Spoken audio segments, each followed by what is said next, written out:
Hello friends, welcome to the global world. आज के session को हम लोग यहाँ पर स्टार्ट करेंगे। आज के सेशन में हम लोग यहाँ पर गणित शिक्षण शास्त्र के कुछ महान गणितज्ञ जो कि आधुनिक महान गणितज्ञ की कैटेगरी में आते हैं उनके बारे में हम लोग डिस्कस करेंगे, क्योंकि ये पॉइंट आपके सब्जेक्ट से रिलेवेंट है। बहुत सारे टॉपिक्स जो है आपके सिलेबस में पूछे हुए हैं, तो उन्हीं महान गणितज्ञ के बारे में आज के सेशन में हम लोग डिस्कस करना चाहते हैं। यदि आप एक कंप्लीट कोर्स बाय करना चाहते हैं गणित शिक्षण शास्त्र का, तो आप हमसे संपर्क कर सकते हैं 8770803840। Number is 8770803840। इस पर व्हाट्सअप करके आप कंप्लीट नोट्स जस्ट ₹99 में आप यहाँ पर बाय कर पाएंगे, जिसमें आपको सारे महान गणितज्ञ विथ क्वीज आपको पूरा मिल जाएगा। राइट, तो सेशन को हम लोग स्टार्ट करते हैं। नोट्स आप ज़रूर से बनाएंगे, क्योंकि ये सारी चीज़ें बहुत ही ज़्यादा इंपॉर्टेंट है। कुछ यहाँ पर हम लोग थ्योरेटिकल पॉइंट्स कंप्लीट करेंगे और इन्हीं से आपका क्विज बनता है। जैसे कि आप सभी को बताएं, सब्जेक्ट कंसर्न रहता है, तो 15 नंबर आपके पेडागोजी से पूछे जाते हैं और 15 नंबर के आपका क्विज आता है, जो कि एनसीईआरटी से हम लोग कंप्लीट कर रहे हैं। तो पूरा टारगेट किया गया है कि आप यहाँ पर 30 में से 30 स्कोर कर पाएँ। तो सबसे पहले जो टॉपिक हम लोग यहाँ पर स्टार्ट कर रहे हैं, इंडक्शन मेथड को स्टार्ट कर रहे हैं, यानी कि गणितीय आगमन का जो सिद्धांत है। नॉर्मली हम लोग सभी सब्जेक्ट के अंदर, चाहे हिंदी हो गया, इंग्लिश हो गया, हमारा सीडीपी हो गया, सभी में हम लोग जो है आगमन विधि को पढ़ते हैं। लेकिन यदि पर्टिकुलर गणितीय आगमन की बात की जाए, तो ये सिद्धांत कहाँ से जनरेट हुआ है, क्या भारत का ही ये सिद्धांत है या भारत के बाहर कोई गणितज्ञ हुए हैं जिनके द्वारा इस सिद्धांत को प्रतिपादित किया गया है, वो आज के सेशन में हम लोग डिस्कस करेंगे। तो सबसे पहले हम लोग आगमन और निगमन विधियों को, जो तर्क होते हैं, इनको समझ लेते हैं। इनको समझने के बाद हम लोग इसका इतिहास जानेंगे कि आखिर ये जो तर्क निकालने वाली बात है शुरू कहाँ से हुई थी। ठीक है, तो सबसे पहले हम लोग यहाँ पर बात करेंगे निगमन की। गणितीय चिंतन का एक आधारभूत सिद्धांत जो है निगमनात्मक तर्क होता है। तर्कशास्त्र के अध्ययन से एक उद्धृत, एक अनौपचारिक और निगमनात्मक तर्क का उदाहरण आप इन 3 स्टेटमेंट से समझ सकते हैं।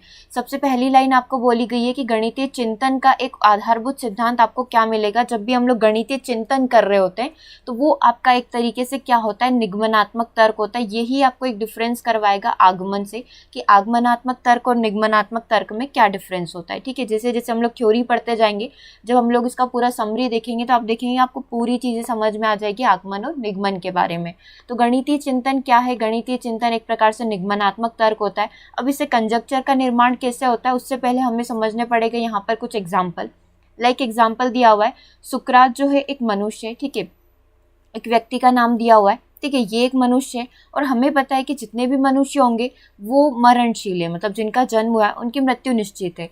तो क्या हम लोग ये बोल सकते हैं सुकरात जो है मरणशील होगा?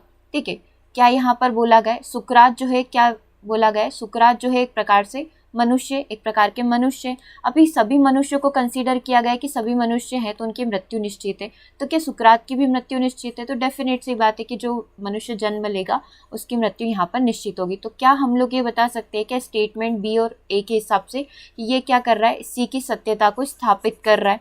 ठीक है, इस सरल उदाहरण को यदि हम लोग मैथ्स की बात करें, यदि गणित की बात करें, गणितीय उदाहरण की बात करें, तो 8 हमेशा 2 से विभाज्य है। 2 से यदि भाग लगाएंगे तो कंप्लीट डिविजिबल होगा, बिल्कुल होगा। ठीक है, तो ये स्टेटमेंट हो गया। दूसरा स्टेटमेंट देखते हैं, 2 से भाज्य कोई संख्या, सम संख्या, यदि कोई भी संख्या 2 से डिवाइड हो रही है, चाहे वो 12 हो गया, 14 हो गया, 16 हो गया, कोई भी नंबर हो गया, यदि ये 2 से डिवाइड हो रही है तो क्या ये सम संख्या है? बिल्कुल। कोई भी संख्या यदि 2 से कंप्लीट डिवाइड हो गई, कोई भी हम लोग बोलते हैं शेषफल नहीं बचा है, तो वो हमारी बोल सकते हैं सम संख्या होगी। तो क्या इस हिसाब से 8 एक सम संख्या है? डेफिनेटली 8 भी 2 से विभाज्य हो रही है, तो हम लोग बोल सकते हैं कि हाँ 8 भी एक सम संख्या है। यदि इस प्रकार से हम लोग लॉजिकल थिंकिंग करते हैं, तार्किक रूप से चिंतन करते हैं, तो इसे क्या बोला जाता है? निगमनात्मक तर्क बोला जाता है। क्योंकि आपके पास कुछ तर्क है, उनकी ही सत्यता के लिए यदि आप इस प्रकार से स्टेटमेंट निकालते हैं, तो उससे हम लोग बोल सकते हैं कि ये चीज़ें क्या कहलाती है? निगमनात्मक तर्क कहलाते हैं। डिडक्टिविज्म बोल सकते हैं या फिर डिडक्टिव रीजनिंग इसको हम लोग बोल सकते हैं। तो ये आपका एक कॉन्सेप्ट हो गया है डिडक्टिविज्म या फिर डिडक्टिव रीजनिंग का, जो कि किस पर आधारित है? गणितीय चिंतन पूरा का पूरा निगमनात्मक तर्क पर आधारित है। और इस प्रकार से स्टेटमेंट के थ्रू आप इनकी वैल्यूज़ को निकाल सकते हैं। ठीक है, तो हम लोग यदि शॉर्ट में बात करें तो निगमन एक प्रक्रिया है जिसमें कथन सिद्ध करने को दिया जाता है। एक कोई भी कथन होगा, लाइक सी स्टेटमेंट था, है ना, जैसे कि हमने पढ़ा था कि सुकरात भी मरणशील होंगे, तो एक कथन को सिद्ध करने के लिए दिया जाएगा, जो कि एक अनुमानित होगा। मतलब एक अनुमानित मतलब वो एक कंजक्चर हो सकता है, उसे आप प्रमेय बोल सकते हैं। प्रमेय को सिद्ध करने को बोला जाता है। तो ये क्या होती है? ये सारी की सारी निगमनात्मक तर्क ही होते हैं। राइट, तर्क संगत निगमन के चरण प्राप्त किए जाते हैं और एक उत्पत्ति स्थापित की जा सकती है। जरूरी नहीं है कि आप हर प्रमेय को सिद्ध करने के लिए उसकी उत्पत्ति को स्थापित करें। अर्थात निगमन व्यापक स्थिति से विशेष स्थिति को प्राप्त करने की एक प्रक्रिया है। कुछ व्यापक परिस्थितियां थी, 8 2 से भाज्य है, 2 से भाज्य होने वाली सारी संख्याएं सम संख्याएं होगी। तो हमने क्या निकाला, एक विशेष स्थिति ये निकाल ली कि हाँ जो 8 है ये क्या है, सम संख्या है। ठीक है, 2 स्टेटमेंट थे, उससे हमने क्या कर लिया, एक कंक्लूजन निकाल लिया। तो क्या हम लोग ये बोल सकते हैं क्या कि निगमन व्यापक स्थिति से विशेष स्थिति प्राप्त करने का एक प्रकार का अनुप्रयोग हो सकता है। हमारे पास जो परिस्थितियां हैं, है ना, उससे हम लोगों ने क्या करी, एक विशेष परिस्थिति, एक पर्टिकुलर सिचुएशन निकाल ली है। तो निगमन से आपको क्या क्या चीज़ें याद रखनी है, डिडक्टिव रीजनिंग डीआर से आपको क्या क्या चीज़ें याद रखनी है। सबसे पहले तो आप ये चीज़ याद रखेंगे, निगमनात्मक तर्क के अंदर हम लोग क्या करते हैं, किसी भी कथन को सिद्ध करते हैं। ठीक है, किसी भी कथन को सिद्ध करने की बात निगमनात्मक तर्क के अंदर की जाती है, चाहे वो प्रमेय या कंजक्चर के रूप में आप कर सकते हैं। ठीक है, और एक और चीज़ हमने पढ़ी थी कि जो गणितीय चिंतन होता है वो किस बेस्ड पर होता है, वो निगमनात्मक तर्क पर ही आधारित होता है। ठीक है, अब इसका अपोजिट चलते हैं, हम लोग यहाँ पर चलेंगे आगमन विधि पर। देखो, निगमन के विपरीत आगमन तर्क जो होते हैं प्रत्येक स्थिति के अध्ययन पर आधारित होते हैं। आप क्या करेंगे, हर एक स्थिति का अध्ययन करेंगे, राइट, तथा इसमें प्रत्येक एवं हर संभव स्थिति को ध्यान में रखते हुए घटनाओं के निरीक्षण के द्वारा अनुमानित कथन को विकसित किया जाता है। जैसे कि निगमन में क्या करा, हमने कुछ कंजक्चर अनुमान को लिया और उसके बेसिस पर हमने अपने कथन की सत्यता को स्थापित कर दिया, मतलब उसके लॉजिक को, उसकी तार्किकता को स्थापित कर दिया। लेकिन आगमन में हमने क्या करना है, हर एक परिस्थिति को देखना है, हर एक संभव स्थिति को देखते हुए घटनाओं का निरीक्षण करना है ना, और उसके बाद ही हम लोग क्या कर सकते हैं, किसी एक फाइनल कंक्लूजन पर पहुंच सकते हैं। ठीक है, नॉर्मली गणित में इसी चिंतन का प्रयोग किया जाता है, इसी चीज़ का प्रयोग किया जाता है। वैज्ञानिक चिंतन जहां आंकड़ों का संग्रह तथा विश्लेषण मानक होता है, ये मुख्य आधार है। मतलब जब भी आप वैज्ञानिक विश्लेषण करते हैं, साइंटिफिक रिसर्च वगैरह की बात की जाए, तो सारी की सारी किस पर चलती है, आगमनात्मक तर्क पर, यानी कि इंडक्टिव IR इंडक्टिव रीजनिंग के बेसिस पर चलती है। ठीक है, इस प्रकार हम लोग ये बोल सकते हैं कि आगमन शब्द का अर्थ क्या होता है, विशिष्ट स्थितियों या तथ्यों से व्यापकीकरण करना। मतलब विशिष्ट सिचुएशन, विशिष्ट परिस्थितियां ले लो। आप ऐसा कर सकते हैं कि कोई भी आप एग्जाम्पल ले लें और एग्जाम्पल के बेसिस पर आप क्या करें कि उसकी सत्यता को स्थापित करें। तो यहाँ पर हम लोग निगमन का पूरा उल्टा कर रहे हैं, पहले हमने कोई भी उदाहरण ले लिया और फिर उसकी सत्यता को स्थापित करके हम लोग नियम बना रहे हैं। तो वो चीज़ें क्या कहलाएगी, वो चीज़ें कहलाएगी हमारी आगमनात्मक तर्क या फिर इंडक्टिव रीजनिंग, हम लोग इसको बोल सकते हैं। तो इसमें क्या याद रखोगे कि विशिष्ट परिस्थितियों या तथ्यों से व्यापकीकरण करना ही क्या कहलाता है, IR कहलाता है। IR मतलब इंडक्टिव रीजनिंग, यानी कि आगमनात्मक तर्क कहलाता है। ठीक है, अब इसकी शुरुआत कहाँ से हुई, पर्टिकुलर गणित की बात करें कि गणित के अंदर इन चीज़ों की शुरुआत कहाँ से हुई। ठीक है, तो अन्य संकल्पना और विधियों के विपरीत जो गणितीय आगमन द्वारा उत्पत्ति किसी विशेष व्यक्ति द्वारा निश्चित काल में, कि पर्टिकुलर इस समय में नहीं की गई है, लेकिन ये चीज़ें ज्ञात है कि जो आगमनात्मक सिद्धांत जो है पाइथागोरस को ज्ञात था। मतलब पाइथागोरस के समय से ही इंडक्टिव मेथड का प्रयोग किया जा रहा है। ठीक है, IR जो है इंडक्टिव रीजनिंग जो है, आगमनात्मक तर्क जो है, उसका प्रयोग किया जा रहा है। ठीक है, जो जो भी इंपॉर्टेंट चीज़ है उसको यहाँ पर ब्लॉक के अंदर डाल देते हैं। मतलब आगमन विधि पाइथागोरस के समय से ही ज्ञात थी। फिर भी यदि बात करें कि इसको प्रारंभ करने का जो श्रेय जाता है ना, वो ब्लेज पास्कल को जाता है। ये फ्रांसिस गणितज्ञ हैं। ठीक है, इसको शुरुआत करने का, इसको गणित के अंदर लाने का श्रेय जो है ब्लेज पास्कल को दिया जाता है। ठीक है, और ये आगमन शब्द जो है, इस पर्टिकुलर जो इंडक्शन है या जो इंडक्टिव तर्क है, इस शब्द का जो प्रयोग है वो किसने किया था, जॉन वेल्स ने किया था। तो ये तो आपके 3 क्वेश्चन बन गए कि इतिहास से कैसे पता चलता है कि आगमन विधि पहले से एग्जिस्ट करती थी। तो पाइथागोरस के समय पर भी इसका प्रयोग किया गया था, ये एक आपका क्वेश्चन। दूसरा आपका बनेगा कि आगमन सिद्धांत को प्रारंभ करने का श्रेय किसको जाता है, तो फ्रांसीसी गणितज्ञ ब्लेज पास्कल को जाता है। इस शब्द का प्रयोग किसने किया, अंग्रेज गणितज्ञ जॉन वेल्स के द्वारा इस शब्द का प्रयोग किया गया। ठीक है, ये 3 नाम हो गए। आगे बढ़ते, आगे अभी इंपॉर्टेंट चीजें और आनी है। बाद में सिद्धांत का प्रयोग द्विपद प्रमेय, है ना, जो द्विपद प्रमेय होता है उसकी उत्पत्ति में किया गया कि आप इस सिद्धांत को, यानी कि जो आप आगमन तर्क है, इसको आप द्विपद प्रमेय के अंदर कैसे लगा कर जाओगे। तो डी मॉर्गन का बहुत बड़ा योगदान है। ठीक है, इस मेथड को, आगमनात्मक विधि को आगे बढ़ाने में, जिन्होंने इसे परिभाषित किया और गणितीय आगमन का नाम दिया। ठीक है, इसकी परिभाषा और इसको पूरा एक्सप्लेन करने का जो श्रेय है वो डी मॉर्गन को जाता है, और उन्होंने इसी नाम से कुछ डी मॉर्गन के नियम को भी विकसित किया कि आप किस तरीके से इसका प्रयोग कर सकते हैं। लेकिन अभी कुछ, यदि हम लोग अभिधारणा और अभिग्रहित की बात करें, तो इस प्रकार के जो अभिग्रहित है ये जो आगे बढ़ाने का जो श्रेय है वो किसको जाता है, जी पियानो को जाता है। ठीक है, इन्होंने क्या करा, कुछ प्राकृत संख्याओं के गुण जो नेचुरल नंबर्स होते हैं इनके गुणों के आधार पर कुछ अभिग्रहित निकाले थे। ठीक है, अब कुछ अभिग्रहित वो किस प्रकार के हो सकते हैं आप यहाँ पर देख सकते हैं। जैसे कि हमने देखा था कि अभी जो हमने सेकेंड वाला एग्जाम्पल किया था कि 8 एक सम संख्या है, जो भी संख्या है 2 से डिवाइड होगी वो हमेशा सम संख्या होगी। इस तरीके का यदि एग्जाम्पल है तो उन्होंने यहाँ पर क्या करा, उसको एक n नंबर दे दिया। जैसे हम लोग 8, 15, 16 ऐसे कंसीडर कर रहे थे, वैसे इन्होंने यहाँ पर n नंबर दे दिया कि n, n+1, n+5 यदि इस प्रकार की सीरीज चलती है तो ये हमेशा क्या होगा, 3 का गुणज होगा। अब n में आप कोई भी नंबर कंसीडर कर लो, मान लो n में हमने 1 मान लिया। ठीक है, 1+3 कितना हो गया, 4 हो गया, और ये 1+5 कितना हो गया, 6 हो गया। तो 24 हमेशा क्या होगा, 3 से डिवाइड होगा। इसी तरह आप n 2 3 4 5 6 कुछ भी मानकर चलो, वो हमेशा के हमेशा क्या होगी, 3 से डिवाइड होगी। तो ये सारे जो अभिग्रहित इस प्रकार के मैथ बनाए गए हैं इन सबका जो श्रेय जाता है वो किसको जाता है, यहाँ पर जी पियानो को जाता है। ठीक है, तो इसमें क्या क्या चीज़ें हम लोगों ने पढ़ी, एक बार जो रिवाइज करते हुए चलते, क्योंकि बहुत सारी नई नई चीज़ें पढ़नी। सबसे पहले हम लोग निगमनात्मक के बारे में बात कर रहे थे कि निगमनात्मक की क्या कहानी है। ठीक है, तो इस तरीके से एग्जाम्पल के थ्रू हमने समझा कि निगमनात्मक तर्क को कैसे विकसित किया जाता है। ठीक है, ये कथन बोल सकते हैं कि प्रमेय के द्वारा विकसित होते हैं। ये प्राय क्या होते हैं, एक अनुमानित कथन, कंजक्चर अथवा प्रमेय होते हैं जिनमें हमें कुछ परिणाम वगैरह मिलते हैं, कुछ स्टेप्स होती है जिन स्टेप को हम लोग फॉलो करेंगे तो एक विशेष स्थिति में हम लोग इनका प्रयोग कर सकते हैं। ठीक है, इसके विपरीत हम लोगों ने पढ़ा कि आगमन जस्ट इसका उल्टा होता है। यहाँ पर हम लोग बोल सकते हैं कि आगमन शब्द का अर्थ क्या है, विशिष्ट स्थितियों या तथ्यों का व्यापकीकरण करना ही क्या कहलाता है, आगमनात्मक कहलाता है नॉर्मली साइंटिफिक रिसर्च वगैरह में। क्योंकि हमें क्या करना होता है, हर परिस्थिति के अंदर देखना होता है कि ये रिजल्ट वैलिड होगा या नहीं होगा। मतलब ज़्यादा से ज़्यादा उदाहरण के थ्रू या फिर एग्जाम्पल के थ्रू हम इन चीज़ों को समझते हैं। तो ये चीज़ें क्या कहलाती है, आगमनात्मक तर्क कहलाती है। उसके बाद आगमन की जानकारी पाइथागोरस के समय से ही थी। ब्लेस पास्कल को जो है इसका श्रेय जाता है सिद्धांत का। ठीक है, और शब्द का प्रयोग जॉन वेल्स ने किया था। डी मॉर्गन्स ने अपने कुछ अभिग्रहित विकसित किए थे, मतलब इसको थोड़ा आगे बढ़ाने का, सिद्धांत को बनाने का श्रेय डी मॉर्गन को जाता है। राइट, फिर उसके बाद आते हैं हमारे जी पियानो। इन्होंने क्या किया था, इस तरीके के कुछ अभिग्रहित बना दिए थे, कुछ धारणाएं बना दी थी। इन स्टेटमेंट के थ्रू आप समझ सकते हैं कि यदि आपको इस प्रकार के कुछ नंबर्स दिए हुए तो आप आसानी से ज्ञात कर सकते हो कि किस प्रकार से चीज़ें हो सकती है।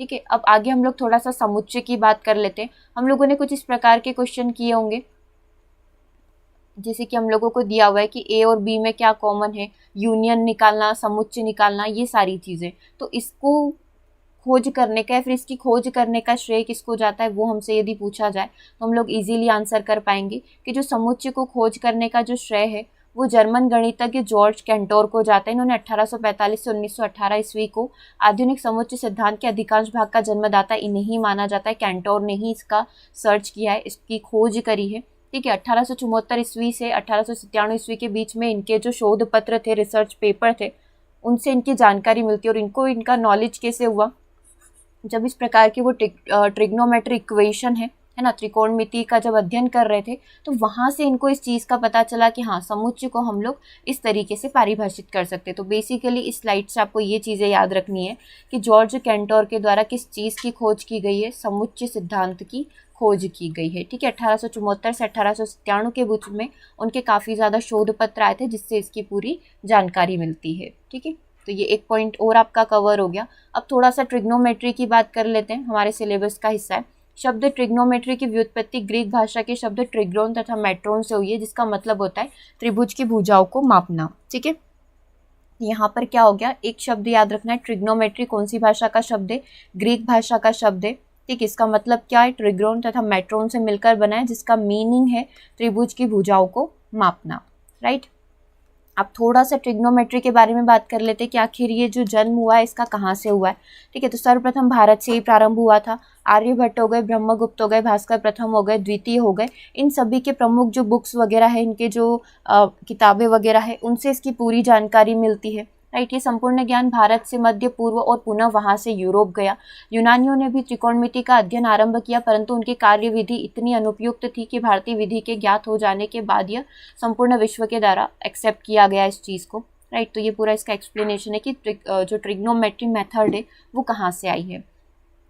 अब यदि थोड़ी साइन कोसाइन वाली बात कर ले तो भारत में आधुनिक त्रिग्नोमेट्री फलन जैसे किसी कोण की ज्या को निकालना, साइन और इसके फलन को निकालना जो है, ठीक है, भारत के गणितज्ञ के पास ही इसका पूरा नॉलेज था। भास्कर प्रथम ने 90 डिग्री से अधिक कोण में साइन के मान के लिए गए सूत्र दिया। साइन का जो सूत्र होता है लाइक 90 + 120, इस तरीके से जितनी भी वैल्यूज़ होती है इनके इतिहास में मिलता है भास्कर प्रथम के, ठीक है। और इसी तरीके से मलयालम भाषा में भी इसका पूरा प्रयोग दिया हुआ है कि किस तरीके से आप sin a + b की वैल्यू निकालेंगे, इन सब चीज़ों की वैल्यू कैसे निकाली जाती है, ठीक है। इसके जो शुद्ध मान, क्योंकि नॉर्मली जो शुद्ध मान होते हैं वो 45 का हो गया, 90 का हो गया, 0 का हो गया, ठीक है, इस तरीके से निकाला जाता है 60 डिग्री का। तो ये 18, 36, 54 इस प्रकार से वैल्यूज़ यदि फाइंड आउट करना हो तो शुद्ध मान भास्कर द्वितीय के द्वारा इनका एक्यूरेट वैल्यू को दिया गया है। तो यहाँ पर 2 गणितज्ञ की बात करी गई है, भास्कर प्रथम, ठीक है, और यहाँ पर दिया गया है भास्कर द्वितीय। साइन और कोसाइन की शुद्ध मान ज्ञात करने का श्रेय किसको जाता है? भास्कर द्वितीय को जाता है, ठीक है। इसी तरीके से थोड़ा और इसके इतिहास के बारे में बात कर लेते हैं। Sine inverse x, cos inverse x और इसी को साइन एक्स, चाप एक्स आदि में कन्वर्ट करने की यदि बात की जाए तो इसका जो श्रेय जाता है वो हर्शेल को जाता है। सर जॉन FW हर्शेल के द्वारा ये सारी वैल्यूज़ निकालना दी गई थी। ऊंचाई और दूरी से संबंधित प्रश्न जो है ये किसके द्वारा निकाले गए? थेल्स के द्वारा निकाले गए। यदि मिस्र के पिरामिड की बात करें कि इसकी ऊंचाई किसने ज्ञात करी थी, तो वो भी थेल्स ने ही ज्ञात करी थी, ठीक है। और कैसे ज्ञात करी थी? तो उसकी परछाई के हिसाब से उन्होंने 10 की वैल्यू निकाली थी कि इसकी ऊंचाई कैसे निकाली जाएगी। आपने वो चैप्टर पढ़ा होगा ऊंचाई और दूरी वाला, इसमें हम लोग 10 जो है 10 के बेसिस पर हाइट अपॉन डिस्टेंस के हिसाब से जो वैल्यू निकालते हैं, ठीक है, तो वो ऐसे ही निकाली जाती है शेडो परछाई के हिसाब से। तो इसका श्रेय किसको जाता है? थेल्स को जाता है, ठीक है। तो यहाँ पर भी आपने 2 गणितज्ञ के नाम देखे, एक तो हर्शेल देखा जिन्होंने साइन एक्स कोस एक्स के जो हम लोग चाप कट करते हैं उनके हिसाब से वैल्यू निकाली गई, और साथ ही थेल्स ने पिरामिड की ऊंचाई और परछाइयों को नापकर उसके अनुपात की तुलना करते हुए किसी भी चीज़ की ऊंचाई निकालने का श्रेय थेल्स को जाता है। साथ ही समुद्री जहाज की दूरी की गणना करने का श्रेय भी किसको जाता है? थेल्स को जाता है। इसके लिए उन्होंने क्या करा था? समरूप त्रिभुजों के अनुपात का उपयोग किया, जैसे कि यहाँ पर दूरी निकालने के लिए प्रयोग किया था H/S का। इसी तरीके से यहाँ पर भी इन्होंने क्या किया है? समुद्र में जहाज़ों की दूरी निकालने के लिए भी समरूप त्रिभुज के अनुपात का प्रयोग किया था, ठीक है। चलो एक पॉइंट और इसके अंदर आता है, जैसे कि आपका एक चैप्टर है रियल नंबर करके, वास्तविक संख्याएं करके, तो इसका भी एक थोड़ा बहुत इतिहास है कि आपने देखा होगा कि माइनस की जो संख्या होती है वो वर्गमूल की एक वास्तविक संख्या के अंदर, रियल नंबर के अंदर उसको कंसीडर नहीं किया जाता है। लाइक यदि आपको बोल दिया जाए कि इसकी वैल्यू निकालिए, ठीक है, तो इसकी वैल्यू एग्जिस्ट नहीं करती है या इसे एक संख्या नहीं माना जाएगा। अब इसको लेकर पुराने समय में गणित का इतिहास की बात करें तो काफ़ी अलग अलग तरीके से स्टेटमेंट दिए हुए हैं, ठीक है। जैसे कि यहाँ पर लिखा हुआ है, यूनानियों ने इस तथ्य को पहचाना था कि एक ऋण संख्या के वर्गमूल का वास्तविक पद्धति में कोई अस्तित्व नहीं है, परंतु इसका जो श्रेय है भारतीय गणितज्ञ महावीर को जाता है, महावीराचार्य को जाता है।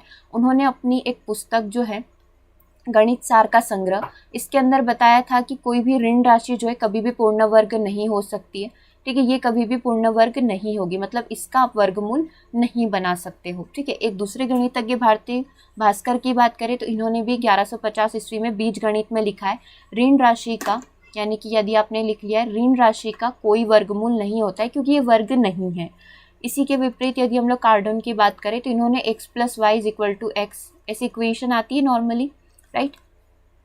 इसको जब सॉल्व करेंगे तो अब यदि आपको बोला जाए कि आप x और y की वैल्यू निकालिए, तो आप यहाँ पर द्विघाती समीकरण जो है -b + -b² - 4ac/2a करके इस वैल्यू को फाइंड आउट करेंगे, राइट।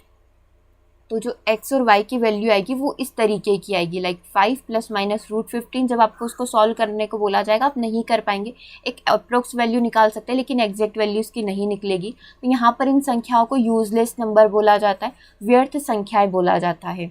फिर थोड़े से इतिहास में और आगे की बढ़े तो अल्बर्ट के द्वारा ऋण संख्याओं के वर्गमूल को स्वीकार किया गया कि नहीं, हम लोग ऋण संख्याओं का वर्गमूल भी निकाल सकते हैं, ठीक है, लेकिन इसके एक अप्रोक्स वैल्यू निकालने में यहाँ पर सक्षम हो गए। इन्होंने बहुपदी समीकरण के आधार पर इस वैल्यू को फाइंड आउट किया था। उसके बाद थोड़ा सा और आगे बढ़े तो एक यूलर आता है, इनके द्वारा आयोटा वैल्यू दी गई थी। आयोटा को डिफाइन किया गया जैसे कि यहाँ पर आपको इक्वेशन में दिया गया। तो जब इस प्रकार के नंबर्स आते हैं तो इस नंबर को सॉल्व करने के लिए आप आयोटा का प्रयोग करते हैं। बेसिकली इसे रिप्रेजेंट किया जाता है आई शब्द से, ठीक है, और ये नंबर किसके द्वारा दिया गया? यूलर के द्वारा दिया गया था, ठीक है। जैसे कि आपने कुछ नॉर्मल क्वेश्चन वगैरह किए होंगे तो उसमें आपसे पूछा जाता है कि बताइए आयोटा की वैल्यू कितनी होती है, तो हम लोग बताते हैं आयोटा की जो वैल्यू होती है वो √1 होती है, ठीक है। ये आयोटा की जो वैल्यू होती है एक सेकेंड, इसको पूरे वर्गमूल नहीं निकाल सकते हो, लेकिन यूलर मेथड के थ्रू आयोटा के माध्यम से हम लोग इनका वास्तविक नंबर भी निकाल सकते हैं।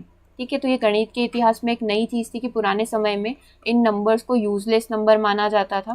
ठीक है, कि इनकी वैल्यू नहीं फाइंड आउट की जा सकती, लेकिन यहाँ से जो है हम लोगों ने यूलर के मेथड के थ्रू इन चीज़ों को सीखा कि कैसे हम लोग जो है यहाँ पर वैल्यू इनकी फाइंड आउट कर सकते हैं। ठीक है, ये जो काल्पनिक संख्या है, जो आयोटा, इसे काल्पनिक नंबर बोला जाता है, इमेजिनरी नंबर बोला जाता है, तो इसके माध्यम से हम लोग इन वैल्यूज़ को फाइंड आउट कर सकते हैं। ठीक है, तो ये गणित के इतिहास के अंदर कुछ महान गणितज्ञ थे जिनके बारे में हमें जानकारी लेनी थी। तो आज हमने क्या क्या पढ़ा उसका पूरा समरी हम लोग देख लेते हैं।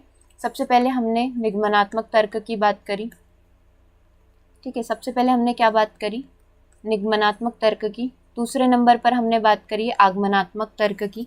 ठीक है, तो स्टार्ट करते जाते हैं, एक एक चीज़ को स्टार्ट करेंगे। जैसे हम लोग निगमनात्मक तर्क के बारे में बात करते हैं, तो जो पूरा गणितीय चिंतन होता है वो इसी आधार पर होता है। लाइक प्रमेय, कंजेक्चर वगैरह की यदि हम लोग जो बात करें वो इसी बेसिस पर होते हैं, राइट। तो ये हमारा निगमनात्मक तर्क हो गया। कथन को सिद्ध करने की बात किसके अंदर की जाती है, निगमनात्मक तर्क के अंदर बात की जाती है। आगमनात्मक तर्क की बात करें तो इसके लिए हमने एक स्टेटमेंट देखा था कि विशिष्ट स्थितियों या तथ्यों का व्यापकीकरण करना, विशिष्ट स्थितियों और तथ्यों का व्यापकीकरण करना ही आगमनात्मक तर्क कहलाता है। ठीक है, फिर इसका कुछ इतिहास हम लोगों ने जाना था। आगमनात्मक तर्क जो है, IR जो है, आप जरूर से इसे कॉपी में एक बार नोट डाउन कर लें, ये चीज़ें आपको याद रहेगी, राइट। आगमनात्मक तर्क जो है, इसका कुछ इतिहास था कि ये पाइथागोरस के समय से ही ये चीज़ें पता थी, राइट। पाइथागोरस के समय से ही ये चीज़ें ऑलरेडी नॉन थी, क्योंकि इसका एक वैलिड समय ज्ञात नहीं है ना कि किस ईस्वी में इन चीज़ों को प्रतिपादित किया गया था। इसका जो श्रेय है वो किसको जाता है, ब्लेस पास्कल को जाता है। इसको लाने का श्रेय ब्लेस पास्कल को जाता है। और इस शब्द का प्रयोग किसने किया था, जॉन वेल्स ने शब्द का प्रयोग किया था, राइट। ये चीज़ें पढ़ी थी। और योगदान की बात करें, योगदान किसका है, डी मॉर्गन का है। ये मॉर्गन थ्योरम है, एक मॉर्गन थ्योरम आती है, ठीक है। तो उसमें आप इन सारी चीज़ों को, आगमनात्मक तर्क को देख सकते हैं, ठीक है। और यदि अभिग्रहित की बात करें, मतलब इससे रिलेटेड सारी जो उदाहरण के लिए जो हमें लंबी लंबी जो सीरीज़ वगैरह पेश की गई थी, उसका श्रेय जाता है जी पियानो को, है ना। अभिग्रहित बनाने का श्रेय किसको जाता है, जी पियानो को जाता है, ठीक है। तो ये सारी किसकी बात हो गई, ये सारी की सारी बात हो गई यहाँ पर आगमनात्मक तर्क की। आप नाम को एक बार और अच्छे से देख लें। चलिए आगे बढ़े। ये हमने सारे ही याद कर लिए गणितज्ञ के नाम। फिर हम लोग किसके ऊपर बढ़े थे, समुच्चय के ऊपर बढ़े थे, है ना। समुच्चय की बात कर रहे थे, जिसमें आप सिर्फ इतना याद रख सकते हो कि ये जर्मन गणितज्ञ जो है जॉर्ज कैंटोर के द्वारा समुच्चय का प्रतिपादन किया गया था, प्रस्तावित इनके द्वारा किया गया था। इनके जो शोध पत्र आए थे 1874 के आसपास, ठीक है, उसमें इसकी पूरी जानकारी मिलती है। उसके बाद हमने ट्रिग्नोमेट्री की बात करी।